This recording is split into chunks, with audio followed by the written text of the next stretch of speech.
Bom, boa tarde para todo mundo. Estava aguardando aqui o fim do primeiro ato da farsa que estava sendo feita pelo ministro Alexandre de Moraes. É uma tristeza no coração ver como uma pessoa pronuncia um voto político com tanta raiva, fala com tanto ódio. Parecia um líder do governo do PT no Supremo, proferindo palavras sem embasamento jurídico, sem vinculação com absolutamente nenhuma prova, como quem está ali praticando uma vingança, porque na cabeça dele parece que Jair Bolsonaro queria matá-lo.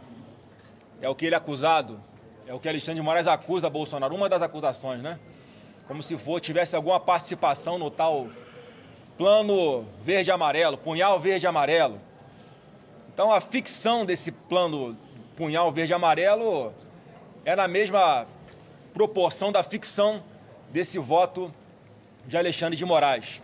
E de ontem para hoje, a gente conseguiu algo que é muito raro de se ver, com provas, aqui sim com provas, que é a manipulação de um processo judicial, em especial por um ministro da mais alta corte do judiciário desse Brasil. O ex-assessor dele denunciou uma série de coisas na Comissão de Segurança Pública na semana passada e hoje chegou uma perícia confirmando o que ele havia denunciado, em especial a manipulação processual por ocasião de uma busca e apreensão determinada pelo Alexandre de Moraes contra um grupo de empresários lá nas eleições de 2022, enquanto o Tagliaferro denuncia que foi procurado pelo juiz assessor de Moraes para ajudar na fundamentação desta decisão, que já havia tido seus efeitos iniciados, já que a busca e apreensão já havia acontecido. Dias depois, Tagliaferro é procurado, diz que ajudou no mapa mental e uma série de outros detalhes nessa decisão do Alexandre de Moraes, porque tinha pego muito mal para o Alexandre de Moraes dar uma decisão apenas com base em uma matéria de imprensa. Então, ele dá essa ajuda, devolve ao juiz auxiliar do Alexandre de Moraes e que volta para o processo. E pasmem, a perícia que foi feita não foi sequer ainda sobre o que denunciou o Tagliaferro. A perícia, um parecer técnico, está aqui, um parecer técnico, exame documentoscópico digital. Quem solicitou foi um jornalista com coragem, David Agape, e foi feito por dois renomados peritos, Reginaldo Tirotti e Jaqueline Tirotti. O que diz essa perícia? Confirma que a sentença dada por Alexandre de Moraes foi redigida após, 6 dias após, a sentença ter sido dada. Com data retroativa, portanto. A sentença foi produzida 6 dias depois e lançada como se tivesse sido feita no dia que ele tomou a decisão. E o mais interessante, como eu disse, que não é uma perícia feita sobre o documento fornecido por Tagliaferro. Foi feita com base no próprio documento do Supremo Tribunal Federal, que é público. Foi extraído da página do STF. De lá extrai-se um documento que é a sentença de Alexandre de Moraes e a perícia comprova, pelos metadados do documento do Word, que é como foi feita essa sentença, que ela foi criada e modificada no mesmo dia, 6 dias após a sentença. Eu vou só ler aqui um pequeno trecho da conclusão, segura para mim, por favor, da conclusão dessa perícia, que é um escândalo isso daqui. Eu entendo porque muitos da imprensa ficaram preocupados de publicar essa denúncia que estava na mão de alguns já. Conclusão da perícia. Os peritos examinaram o documento questionado, chegando à conclusão de que o referido documento foi antedatado.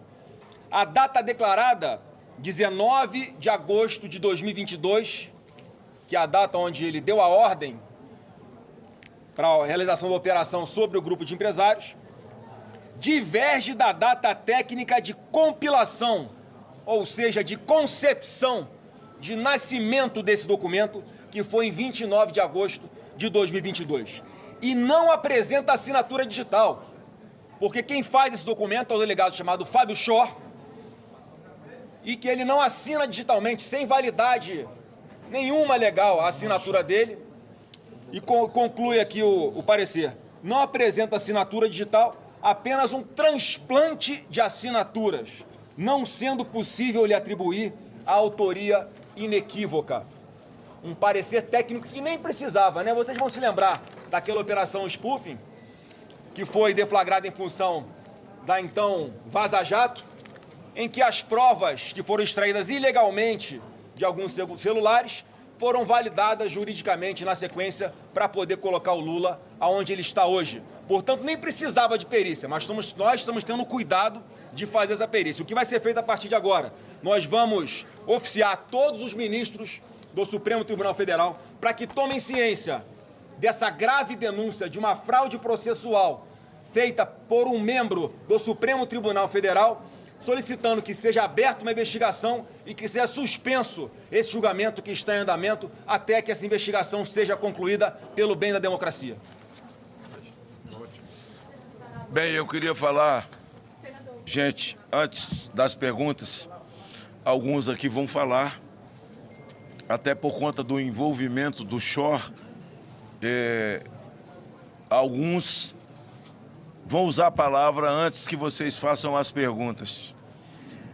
O julgamento que ora acontece, ele é ilegal e é imoral. As peças apresentadas por Alexandre de Moraes, elas estão longe de estar condenando alguém que nada roubou, que não esvaziou os cofres do país, alguém que não lambeu os fundos de pensão, que assaltou a Petrobras. Jair Bolsonaro não está sendo julgado por peculato, por lavagem de dinheiro e por formação de quadrilha. Jair Bolsonaro está sendo julgado por uma tara de Alexandre de Moraes. Ele tem uma tara pessoal em Jair Bolsonaro. É pessoal tão somente. É vergonhoso o que está sendo feito fora do ordenamento jurídico do país. O país sempre teve um ordenamento jurídico e todo e qualquer julgamento tem que ter como base o ordenamento jurídico, até porque esse julgamento deveria estar acontecendo na primeira instância, não tão somente para Jair Bolsonaro, mas para todos aqueles que foram presos no dia 8 de janeiro. Então, veja, além de ser ilegal fora do ordenamento, ele achou que o crime era pouco. Ele criou mais um departamento criminoso, onde, por ironia do destino ou não, providência de Deus, ele coloca o talha-ferro como o líder principal. Percebendo as ações de Alexandre de Moraes, tão somente com pessoas que se denominavam, que se assumiam direitistas, patriotas e que discordava plenamente das ações já do Supremo e desse governo que aí está, que o senhor Zanin, que hoje faz parte dessa primeira turma, que é o ex-advogado do Lula, que, segundo os ministros do Supremo, e o Gilmar chorou no dia, ele é tão competente que achou uma filigrana jurídica para poder inocentar o Lula, e não foi filigrana jurídica, foi filigrana geográfica. Ah, descobrimos, não é mais em Curitiba, é em Brasília. Recomeça em Brasília e o presidente da República que eles colocaram aí, após acabar com a segunda instância, que está realmente envolvido nesse consórcio que envolve o Supremo Tribunal Federal e esse governo, é tirar Jair Bolsonaro do jogo político. É alijá-lo do jogo político. Por isso, essa denúncia do talha-ferro, aliás, ele manda mais 2 denúncias hoje, ele manda mais 2 compilados que estão conosco. Nós vamos aos organismos internacionais de volta, nós vamos à OEA, nós vamos à ONU, embora sabendo a tendência esquerdista, eles saberão. Esses documentos estão sendo traduzidos para o inglês e, se necessário for, até o Tribunal de Haia nós iremos. Até porque o que está acontecendo com o Brasil é uma coisa ímpar. O mundo está assustado quando um país se curva, quando as autoridades, nós estamos dentro do Senado, e essa casa aqui está agachada de maneira plena. Entre a barriga do Senado e o chão não tem espaço, porque agachou, deitou. As 2 casas sendo oprimidas e eu acho que chantageadas pelo senhor Alexandre de Moraes, um homem conhecido no mundo hoje como o maior violador de direitos humanos do Brasil e faz parte do top 10 dos violadores de direitos humanos no mundo. Então, esse julgamento ilegal que está acontecendo agora, essa farsa que está sendo narrada agora, e nós esperamos que haja de algum ministro a boa vontade, a coragem e o desprendimento, acima de tudo a coragem, para sofrer as consequências. Porque o Tarcísio ontem disse, anteontem, que passaram do limite e que o que está acontecendo de fato é uma tirania, estão fora do ordenamento jurídico, passaram do limite. O governador Tarcísio agora está sendo alvo. E já se circula conversas de que medidas do próprio PT, ação da esquerda contra o Tarcísio. Ao Tarcísio, a nossa solidariedade, entraram com ação para que o Tarcísio seja incluído na fake news, no estômago do elefante. Vai fazer 7 anos esse inquérito, esse estômago do elefante, que cabe tudo. Inclusive o governador de São Paulo, agora o Tarcísio, a quem eu devoto toda a minha solidariedade, a minha disposição. Também essa outra peça do PT é para incluir Tarcísio no inquérito que trata do golpe de Estado. Atentado ao Estado Democrático de Direito. Ao Estado Democrático de Direito. É isso que a gente está vivendo hoje no Brasil. Alexandre de Moraes, todas as tentativas de assassinato, ele estava maluco para que isso acontecesse com ele. Tentaram, nas narrativas dele, matar ele por 3 vezes. Ele é sempre a vítima, saía arrastado pelos cabelos na rua, ser enforcado, assim, um sonho latente de ser um Tiradentes do Brasil, quando, na verdade, ele se comporta, nesse momento, como Silvério dos Reis. É um Silvério dos Reis moderno, expondo Tiradentes em praça pública, se assim nós podemos fazer essa analogia. Então, para todos nós, estamos com um documento verdadeiros, não estamos aqui fazendo discurso por discurso, nós faremos novamente, senador Jorge Seif, a via crucis, senador, deputado Marcel, Flávio Bolsonaro, Zuco, nosso querido Portinho, que estivemos juntos lá na OEA. Nós voltaremos, Zuco, entregaremos na mão de todos eles, mesmo sabendo da tendência esquerdista deles. Eles receberão a verdade. Nós estamos indo à Itália, porque esse rapaz não pode ser alvo desse indivíduo, para que as autoridades italianas cuidem da segurança desse brasileiro corajoso, que teve coragem de expor as vísceras de Moraes.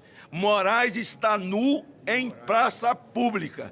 Certamente, ao final de tudo isso, nós o chamaremos de Alexandre o Imoral.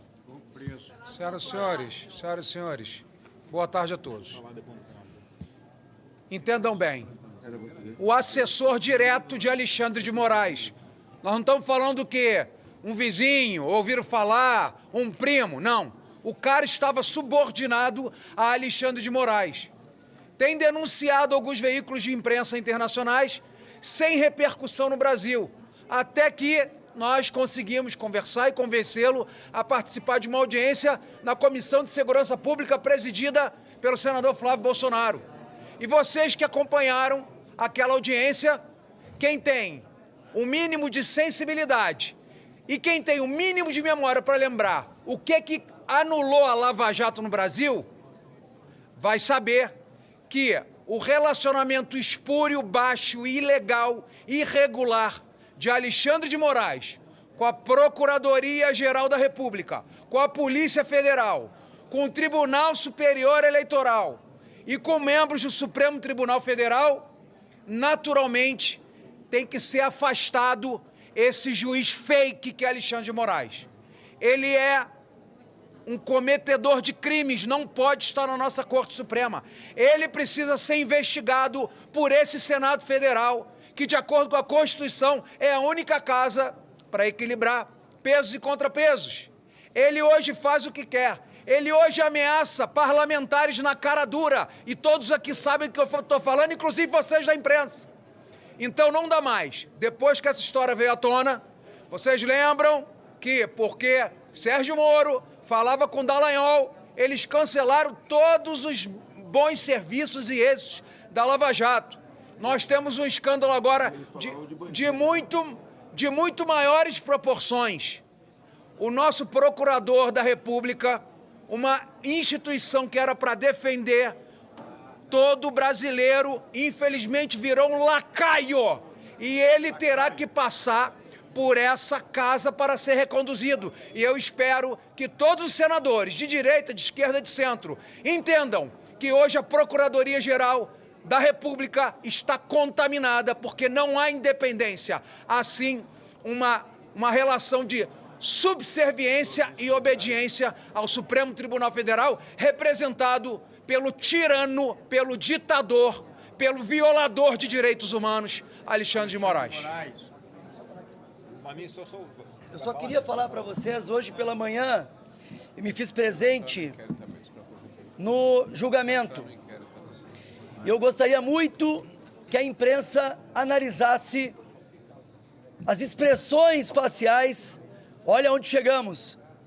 O prazer com que o ministro Alexandre de Moraes tem de falar do presidente Bolsonaro.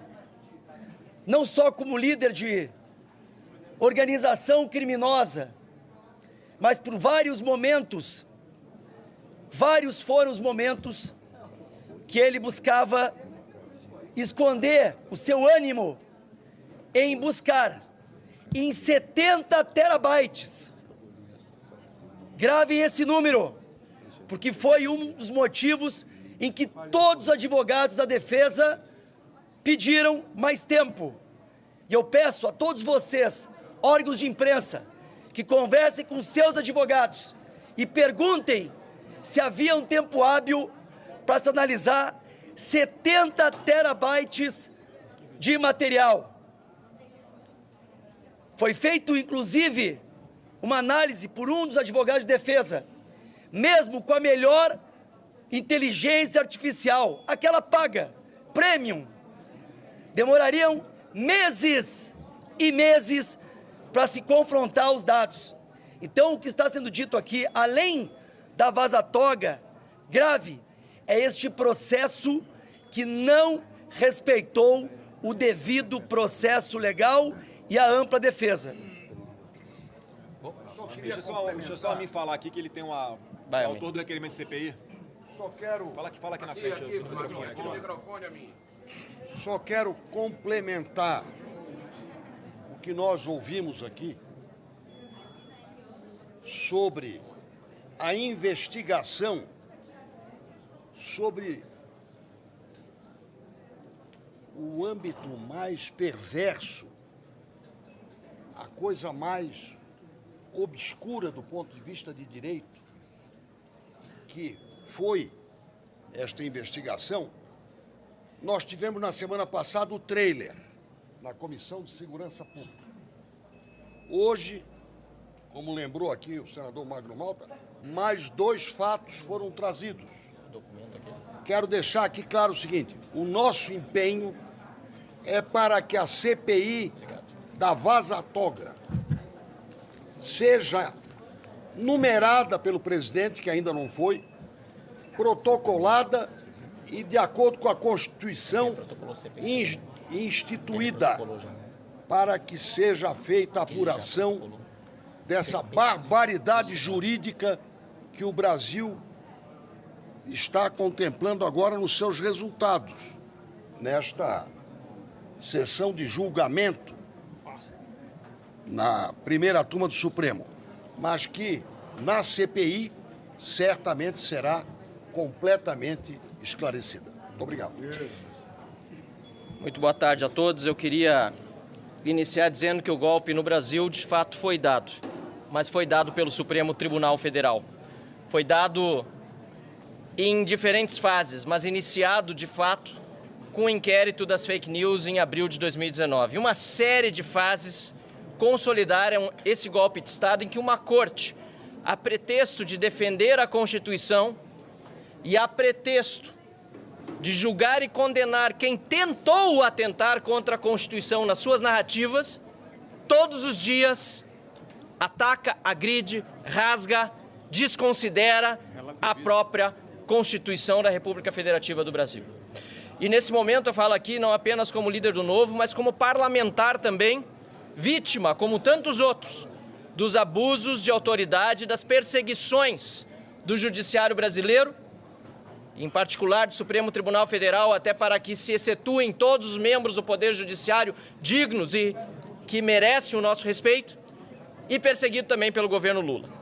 Ainda em novembro de 2022, senador Flávio Bolsonaro, com base nas buscas e apreensões, bloqueios de bens de empresários feitos em agosto daquele ano, nós protocolamos aqui na Câmara, ou melhor, lá na Câmara dos Deputados, pela primeira vez a CPI do abuso de autoridade. E naquela oportunidade, o evento em que Alexandre de Moraes faz buscas e apreensões baseado em uma matéria jornalística já era considerado abusivo. Fato determinado. Já havia fato determinado. Protocolamos outra vez a CPI do abuso de autoridade na Câmara dos Deputados no ano seguinte, após a morte de Clesão na Papuda, vítima de Alexandre de Moraes, vítima do Estado brasileiro, do descaso que o manteve preso por mais de 2 meses, com uma ordem de soltura da Procuradoria-Geral da República. Em virtude do seu falecimento, houve a comoção necessária para que atingíssemos uma vez mais as 171 assinaturas. No entanto, tanto o presidente deputado Arthur Lira como hoje o deputado Hugo Mota, até o momento, ainda que esteja na fila, pronta para ser instalada, porque existe hoje previsão regimental para isso, a CPI segue parada, engavetada. Eu gostaria de concluir aqui dizendo que quando fui à tribuna acusar Fábio Schor de fazer relatórios fraudulentos, fui perseguido pela Polícia Federal de Lula, dirigida por Andrei Passos Rodrigues. O seu chefe de gabinete moveu uma notícia-crime contra mim, fui investigado com autorização do senhor ministro Flávio Dino, em que pese o artigo 53 nos dará a todos a imunidade por nossas opiniões, palavras e votos, e mais, em que pese ser dever meu, ao entender que há indícios e evidências de crime, denunciá-los na tribuna da Câmara. Pois bem, fui investigado e indiciado por ter dito que Fábio Schor utilizava-se de relatórios fraudulentos para manter pessoas presas, como é o caso de Felipe Martins, fazer buscas e apreensões ilegais e outros absurdos mais. Hoje, senador Flávio Bolsonaro, esse parecer técnico demonstra com provas que Fábio Alvarez Schor faz, ou melhor, fez muitos relatórios fraudulentos, a exemplo daquele que eu levei à tribuna. E é por isso que, mais uma vez, eu digo aqui, saudando o senador Esperidião Amin, que já protocolou a CPI da Vaza Toga aqui, o deputado federal Carlos Jordi, que está prestes a conseguir as assinaturas para uma comissão mista de investigação, de inquérito, também da Vaza Toga, juntando Câmara e Senado, que é urgente, já passou da hora, que se investiguem todos os abusos, punam-se aqueles que os cometeram, pacifique-se o Brasil e nós possamos nos livrar deste estado de exceção que, repito, aquilo que disse no início, foi gerado, gestado, criado e está sendo fomentado e consolidado pelo Supremo Tribunal Federal. Muito obrigado. Isso aí, Marcelo. Quero só deixar ainda mais claro para aqueles que não perceberam a fraude processual, e aqui eu falo como senador, mas também como advogado que sou. Primeiro, Moraes identificava o seu alvo. Depois, ele atirava. Ele soltava decisões restritivas, busca apreensão, entre outras. E só depois eram instruídos os processos para embasar aquelas decisões tomadas. Isso é uma clara desvirtuação do devido processo legal. Qualquer advogado, qualquer estudante de direito, e sabe-se lá por que não a OAB até agora parou para se debruçar sobre isso, que a perícia comprova. No processo, no devido processo legal, primeiro se instrui o processo e depois se submete à decisão do juiz. Nada do que foi feito por Alexandre de Moraes, no caso dos empresários e nos outros casos que se repetem, inclusive hoje o julgamento do presidente Jair Bolsonaro. Primeiro identificou-se o alvo e depois das medidas restritivas se confeccionou os documentos, as provas, ou se elaborou, melhor dizendo, uma narrativa para justificar as ações que ele previamente já havia decidido por vontade própria e por revanche. Essa é a fraude processual. Admira-me um ministro do STF praticá-la, quem deveria resguardar a nossa Constituição. Isso é muito grave, o que acontece, e que deve, por isso, ser investigado na Vaza Toga e por denúncia dos senadores, liderado pelo senador Flávio, à PGR e a todos os ministros do STF. Obrigado. Só perguntas aí? O Marinho, depois do Marinho aqui, deixa eu fazer as perguntas. Depois do Marinho. Senador Marinho, vai. Bom, rapidamente aqui para que as perguntas aconteçam, tá? Olha, a nossa posição aqui já foi externada por todos aqueles que me antecederam. Mais uma questão aqui que precisa ser enfatizada é que foi banalizado, infelizmente, pelos meios de comunicação, pela opinião publicizada, por muitos que detêm o poder político e econômico do nosso país, as transgressões reiteradas que são feitas à Constituição em nome do que se permitiu chamar de direita consentida. Os editoriais dos grandes jornais deixam isso muito claro. A lei está sendo excepcionalizada, a legislação está sendo relativizada, mas é permitido, mas é consentido, porque quem está sendo vitimado por isso é, entre aspas, o inimigo do Estado. É alguém que não merece o amparo da Constituição, que deveria ser o escudo de todos nós. Virou uma espécie de palavra de ordem. Tudo é possível, tudo é necessário para se retirar da vida pública aqueles que o senso comum, entre aspas, não permite que exerça a sua representatividade. Quando as primeiras notícias do Vaza Toga aconteceram, eu particularmente fiquei perplexo com o silêncio da imprensa, porque ali estava vazamento de conversas em que o juiz auxiliar do então presidente do Tribunal Superior Eleitoral, o senhor Alexandre de Moraes, tinha como principal técnico de tecnologia daquele tribunal. E essas conversas eram, inclusive, abre aspas, use a criatividade para encontrar indícios que permitam que eu possa processar, emudecer, retirar de cena adversários políticos. Me lembrei muito da história quando Beria, que era o chefe da polícia soviética, dizia para o Stalin, me mostre o homem que eu lhe apontarei o crime. A história está se repetindo, gente. E naquela oportunidade, como cidadão e como parlamentar, representei o CNJ, porque nós defendemos o Estado da lei, de direito.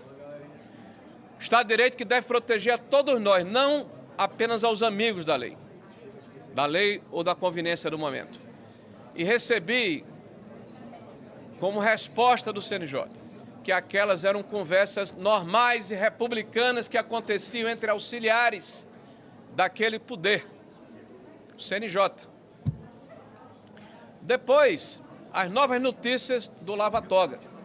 Eu não vou nem me deter sobre outros aspectos que já foram reiterados aqui, mas que mostram de forma cabal que aquele que era o principal operador do senhor Alexandre de Moraes utilizou um tribunal, o Tribunal Superior Eleitoral, de forma ilegal para justificar ações de processo contra pessoas que haviam sido presas em escala industrial durante 8 de janeiro até maio de 2023. Até maio de 2023.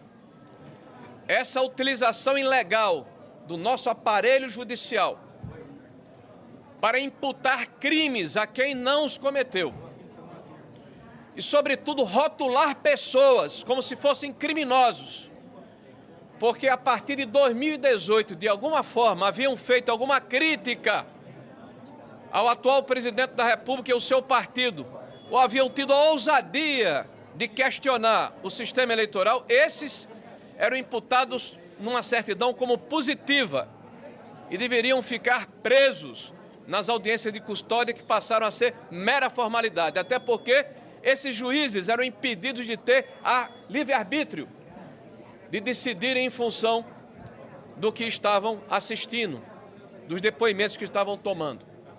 Pessoas foram condenadas a 14, a 17 anos de prisão e os juízes que os condenaram, os membros da primeira turma, sequer olharam nos olhos dessas pessoas. Desconheceram as suas histórias, se esconderam através de julgamentos virtuais, de escala, repito, industrial, desconhecendo todo o ordenamento jurídico, desconhecendo a questão da ampla defesa, desconhecendo o fato de que existe a questão do réu primário e dos antecedentes da jurisprudência. Criaram todo um cenário e todo um contexto para justificar, ora, se Débora, que pintou de batom uma estátua, vai levar 14 anos de prisão, o que dirá Jair Bolsonaro, que na narrativa deles é o perpetrador e o mentor desse pretenso golpe. O que eles não estão percebendo é que eles estão destruindo vidas para alcançar um objetivo espúrio. Estão destruindo reputações. Estão abrindo mão de olhar o que todo juiz deve ter, o discernimento de observar a lei, mas ter, sobretudo, a imparcialidade. E esse julgamento está desde o princípio eivado desse princípio. Porque o juiz é vítima, não sou eu que estou dizendo, é ele, deste processo. O que é que podemos esperar de um juiz que se diz vítima? O que podemos esperar de um outro juiz que processou o réu, como é o caso do senhor Flávio Dino? A autocontenção que é pedida ao Supremo Tribunal Federal é olimpicamente desprezada. E hoje nós vemos corroído, nós vemos dilapidado, nós vemos dilacerado o conceito que deveria haver de todos nós de credibilidade no judiciário, que todos nós defendemos. O judiciário precisa voltar a ser isento. E este parlamento precisa dar a sua contribuição, porque o parlamento, infelizmente, não tem feito a sua parte. Nós não queremos aqui pré-julgar ou antecipar posições políticas. Agora, não pode se banalizar e se aceitar como normal que este parlamento fique sendo ameaçado, implícita e explicitamente, e o debate seja interditado por um outro poder, como se o princípio da democracia liberal, que norteou a nossa Constituição, da separação e autonomia dos poderes, fosse jogado por terra por essa intervenção espúria e banalizada por boa parte da imprensa brasileira. Isso aí, senador. Pessoal, rapidamente, depois nós vamos aqui responder as perguntas, mas eu queria, em primeiro lugar, agradecer a presença de vocês aqui. Está no intervalo. Eu me recuso em chamar de julgamento o que está acontecendo ali. Ali a denúncia, a sentença já está pronta há muito tempo, né? Um jogo de cartas marcadas. Para quem tem um mínimo de bom senso percebe isso, que ali é uma execução em praça pública, o que nós estamos vendo. Isso é triste para a democracia. Eu deputado Marcel, fazemos parte do Novo, deputado Luiz Lima e outros colegas nossos. Tem aqui vários partidos, parlamentares de vários partidos. Não é algo personalizado no Bolsonaro, por exemplo. Transcende o ex-presidente da República, porque nós temos presos políticos em pleno século XXI no Brasil. E eu acho que nós que fazemos parte desse país e vimos o movimento pacífico que nós tivemos no dia 7 de setembro, dos brasileiros indo para as ruas, pedindo paz, pedindo perdão. Ninguém aguenta mais briga nesse país. E a gente, quando vê um voto do ministro relator, que não deveria estar ali porque ele é vítima, um voto eivado de vingança, de revanche, está muito claro. A gente fica triste com o que nós estamos fazendo da nossa democracia. Então, acho que é um papel de cada um de nós. As denúncias do assessor direto de Alexandre de Moraes no TSE, Eduardo Tagliaferro, são gravíssimas. Por muito menos, julgamentos em qualquer lugar do mundo seriam suspensos a partir daquelas denúncias. Denúncias com provas documental de fraude processual que foram apresentadas aqui. O Partido Novo já está estudando com a sua equipe, já tem alguns caminhos, vai também acionar juridicamente, onde quer que seja, para que a justiça volte a ser para todos no Brasil. O Senado Federal poderia ter feito um papel. O presidente Davi Alcolumbre tem 41 assinaturas na mão, da maioria do Senado, para equilibrar de novo os poderes da República, uma separação, mas prefere se omitir. Totalmente diferente de um parecer da Advocacia Geral do Senado, que rapidamente, do careca do INSS, deu legitimidade para esse sigilo de 100 anos. Mas, para o impeachment, demora uma eternidade para dar um parecer. E hoje, vejam quando aconteceu nessa legislatura uma sessão cancelada, justamente para que não fosse repercutido o que nós estamos vendo do outro lado da praça, a sandice. Foi cancelada a sessão hoje do Senado Federal. Ou seja, não podemos usar a tribuna. Isso é o modus operandi que a gente vê quando a gente precisa parlar. Então, eu espero que voltemos ao caminho da paz e só tem um jeito. A anistia aos presos políticos do Brasil para pacificar, reconciliar. Essas pessoas não pegaram em armas, não tiveram o direito à defesa ao contraditório. Muitas vezes seus advogados não tiveram acesso aos autos. Essas pessoas não tiveram a individualização das condutas. Então, estão com a sua vida devastada e nós precisamos restabelecer a justiça. Assim como o impeachment desse ministro que tem causado esse caos institucional no país. Vamos ao limite das forças, dentro da Constituição, ou o restinho dela que ainda temos, restabelecer um Brasil realmente que respeita o seu ordenamento jurídico. Muito obrigado. Senador Flávio, gostaria de fazer duas perguntas. A primeira, existe a alegação de que a denúncia do Tagliaferro não é válida porque ele foi demitido do gabinete do ministro Moraes após ser preso por atirar contra a esposa e as duas filhas, além de responder na Justiça de São Paulo por desvio de espólio. Outra pergunta é a seguinte: nenhuma das defesas argumentou que há perseguição política nesse julgamento. E para completar, o advogado Celso Vilardi, do ex-presidente Jair Bolsonaro, anteriormente, antes de ser contratado, ele gravou uns 3 vídeos dizendo que o relatório da Polícia Federal é robusto, de que a acusação da PGR tem provas de que realmente houve um crime de golpe de Estado. Isso, palavras do Celso Vilardi. Os senhores se arrependeram também de contratar ele para fazer a defesa de Jair Bolsonaro, senador? Não, parece que a senhora tem procuração do Alexandre de Moraes, né, para falar em defesa dele. É isso mesmo. Vamos por partes aqui. Em primeiro lugar, parece que o Tagliaferro, até onde eu saiba, essa acusação que ele sofreu foi transformada num disparo acidental de arma de fogo. Então tem que atualizar a pergunta antes de querer desqualificar uma pessoa que teve a coragem de vir a público e fazer as denúncias que está fazendo contra o Alexandre de Moraes. Porque, infelizmente, muitos jornalistas gostariam de praticar aquilo que aprenderam nas universidades, de dar um furo de reportagem, mas ao perguntar para o superior do seu veículo se podia falar, olha, contra o Alexandre de Moraes é melhor não. Então, se vocês acham que isso é uma democracia normal, onde até a imprensa ela é ameaçada de fazer o seu trabalho vital, assim, eu não sei mais em que democracia, parece que vocês concordam com a democracia relativa do Lula. Com relação ao Celso Vilardi, o que eu vi foi a defesa dele muito enfática, elencando várias ilegalidades ao longo de todo esse processo.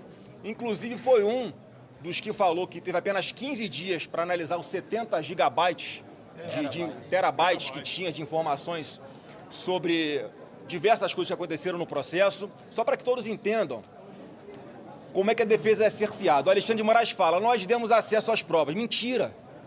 Mentira porque ele dá acesso ao que o Ministério Público ou a Polícia Federal selecionou, pinçou de todas as quebras telemáticas, de telefone, de conversa de WhatsApp, para que a defesa analisasse aquilo. Quando, na verdade, há uma infinidade de outros contextos, outras conversas, que, sem dúvida alguma, confirmariam ainda mais a inocência, não só de Jair Bolsonaro, como de vários outros acusados injustamente nessa narrativa petista que o senhor Alexandre de Moraes narrou hoje. Eu queria só fazer um acréscimo aqui. Se nós levarmos em consideração que após a denúncia, o Tagliaferro imediatamente já foi acusado de um problema lá em São Paulo, já teve bens bloqueados e tudo. Imagine os jornalistas aqui, se forem demitidos, né, sem justa causa, passarem a ser taxados de, sei lá, inimigos ou coisa parecida, porque vão à Justiça do Trabalho fazer uma reclamação. Tá? Então é uma desqualificação de quem procura seus direitos. Então o patrão vai e desqualifica porque ele foi fazer uma denúncia, ele era amigo, era uma pessoa que tirava foto abraçado, sorrindo, lindo e maravilhoso. Na hora em que ele passou a mostrar as entranhas do poder, ele passou a ser o inimigo, odiado, deplorável, etc. É como se o jornalista denunciasse alguma coisa contra Alexandre de Moraes e ele virasse réu porque está atrapalhando a democracia no Brasil, algo parecido. Essa é a estratégia das ditaduras desde sempre. As ditaduras sempre fizeram isso, desqualificar as pessoas. Da defesa, o Paulo Nogueira, ele fala que tentou demover o presidente Bolsonaro de uma ruptura democrática. Como é que você vê essa Primeiro que ele não falou isso, né? Isso você vê como é que o Alexandre de Moraes tortura até os testemunhos. O que foi conversado lá e que foi admitido era estado de defesa ou estado de sítio, não sei. Um dos dois, algo que está na Constituição. Então, como não havia base para nada, foi todo mundo para casa e nada aconteceu. Então, como é que demoveu de alguma coisa, de tentativa de golpe? Como Dilma consultou Vilas Boas. A Dilma consultou o então comandante do Exército, o general Vilas Boas. Ele denuncia isso, inclusive, na revista Veja, e a Dilma está respondendo por alguma coisa? Não está. Então, qualquer conversa pode, a partir de agora, inclusive no privado de WhatsApp, virar um atentado contra a democracia. É esse o país que nós estamos vivendo hoje, que não pode continuar e só vai ter um fim com o impeachment do Alexandre de Moraes. Senador, o senhor pode descrever um pouco mais detalhes do que diz essa perícia? Quem encomendou e o que ela diz? Eu aproveito a pergunta do meu colega. Licença, vou aproveitar a pergunta da minha colega, que eu tenho uma dúvida. Uma dúvida técnica sobre a perícia. O senhor comentou que foi feita pelo Tirotti. O Tirotti, se eu não me engano, né? Se foi o que o senhor disse mesmo. Eu conheço ele também. Ele é uma figura que, enfim, está envolvido na perícia de outros laudos, envolvendo o padre Júlio Lancelotti em São Paulo. Uma figura um pouco polêmica, um pouco associada até figuras de direita. Eu queria entender um pouco melhor essa escolha da perícia, entender melhor quem foi encomendado essa perícia. Não, obrigado. É importante falar aqui, porque, de fato, eu não conheço, não sei quem é. O que eu sei é que é uma pessoa renomada e que, em vários processos de tramitação no Supremo, usa-se a perícia dele. Mas então, o que tem que ser refutado é o que está escrito aqui na perícia, não é quem assina a perícia. Quem encomendou foi o jornalista David Agape, tá? Porque as denúncias que foram trazidas por Tagliaferro, e por ele. Nenhum veículo de comunicação quis dar prosseguimento, então é uma pessoa que tem que ser respeitada, que solicitou essa perícia, e é feita sobre o quê? Não é sobre o que o Tagliaferro trouxe até a comissão. Isso também está sendo periciado e já adianto para vocês que bate aquilo que ele está dizendo. Estou só esperando o laudo oficial. O que essa perícia traz, eles foram no site do STF, extraíram o arquivo da decisão do Alexandre de Moraes, que determinou a operação sobre os empresários. Do grupo de WhatsApp. De um grupo de WhatsApp, de uma conversa privada. E ao pegar os metadados desse arquivo, chega-se à conclusão que ele foi feito no dia 29 de agosto de 2022, quando a decisão do Alexandre de Moraes foi dada no dia 18 de agosto de 2022. E nas conversas do Tagliaferro, que ele trouxe a público na Comissão de Segurança Pública, ele traz mais ingredientes ainda e de detalhes de como foi feita toda essa transação, porque foi um desembargador, o juiz auxiliar do Alexandre de Moraes, que pede ao Tagliaferro para que ajude na elaboração de uma fundamentação da decisão que já havia sido dada, da operação que já havia acontecido, portanto ele denunciou aquilo e agora um laudo técnico comprova pelas datas que isso foi feito com data retroativa para dar algum verniz de legalidade. Primeiro ele tomou a decisão, depois ele trouxe a prova. A cronologia das mensagens confirma. Eu sei que... Gente, por favor aí. É o seguinte, a gente... Mas a imprensa não questiona o Mauro Cid, porque fez a Não, e outra coisa, gente, por que valeu lá a Vaza Jato, valeu uma extração também clandestina das conversas entre autoridades. Isso foi trazido para dentro do processo, sem nenhum laudo, sem nenhuma certificação de que aquilo realmente aconteceu, que não foi manipulado, e serviu para colocar o Lula onde ele está hoje. Por que a gente aqui que está mostrando laudos ainda, periciais, técnicos, pessoas que a vida inteira se dedicaram ao tema, que estudaram para isso, que inclusive são contratadas por diversas pessoas em todo o Brasil para fazer o que fizeram também nesta situação, e se questiona o laudo? Vamos olhar para o conteúdo das conversas e a comprovação técnica do que aconteceu aqui agora. E a nossa comissão de segurança, nós não temos e não sabemos... Vou botar o link aqui na minha rede social para vocês não terem dúvida, para todo mundo poder ler com calma, que eu só estou com uma cópia aqui. Por que o Tagliaferro tomou essa decisão? Não é problema nosso. O fato é que ele tomou a decisão de se desligar e desses 70 gigabytes, 6 terabytes estão com o Tagliaferro. E vem mais coisa ainda aí do que o senhor Alexandre de Moraes imagina. Quem sabe fazer leitura facial e olha na pergunta do jornalista e como pergunta que até a veia sobe, veio preparado. Deixa eu dizer uma coisa. Quando o Janot... Não é o Janot. Quando o Gunê, o Janot, entrou... Desculpa, estou confundindo os PGR. Se fala em intenção, e essa palavra Alexandre de Moraes adora, intenção, teve a intenção de abolição do Estado Democrático de Direito e golpe. Se abolir essas 3 palavras e mais a palavra Bolsonaro do calendário da vida, apagar, Alexandre de Moraes vai ter que aprender Libra, porque ele só sabe falar isso. Só sabe falar isso. Agora, por que o Tagliaferro tomou a decisão, nós não sabemos. Agora, o que ele nos deu é verdadeiro. E por isso, qualquer tribunal digno no mundo, onde nós voltaremos para entregar esses documentos, certamente o senhor Alexandre de Moraes será preso. Se aqui no Brasil tivéssemos a quem recorrer, para além dessa corte, porque nós não temos para quem recorrer, nós vamos recorrer para eles mesmos, mas vamos entregar na mão deles exatamente aquilo que nós temos e temos testificado, para a vergonha de quem ainda defende algo tão cruel, tão degradante, tão constrangedor, degradável do que está acontecendo no Brasil. Você responsabiliza pelas alegações do Tagliaferro e o que está naquele laudo? Isso que eu queria entender. Mas Cara, vocês estão questionando o laudo técnico. Pessoas assinaram isso aqui, botaram o seu registro aqui profissional nisso daqui. Fizeram...